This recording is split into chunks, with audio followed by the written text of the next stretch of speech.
Bugun sizlar bilan sazan balig'ini qanaqa qilib mazali, xurstlashi va yog'siz tayyorlashni ko'rsatamiz. Qani boshladik. Ustini tozalab, tepa tomonidan ochib olamiz, qorin tomonini qoldiramiz. Birinchi bo'lib baliqni ingichka qilib kesib olamiz. Qani boshladik. Bismillah. Baliqlarimizni mana shunaqa pokiza qilib kesib olamiz. Endi bularni tuzlaymiz. Tuzlab olamiz. Bismillah. Bularni yaxshilab aralashtiramiz.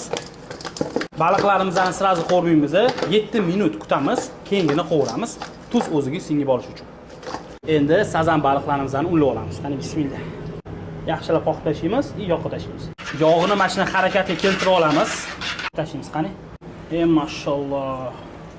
Balig'imiz ham sut qizar bo'ldi, ko'rishingiz mumkin. Haqiqiy Xorazm sazani mana shunaqa ko'rinishda bo'ladi. Mana tushuninglar, qora qilib taxlaymiz. Mana buni go'zalligini qaranglar.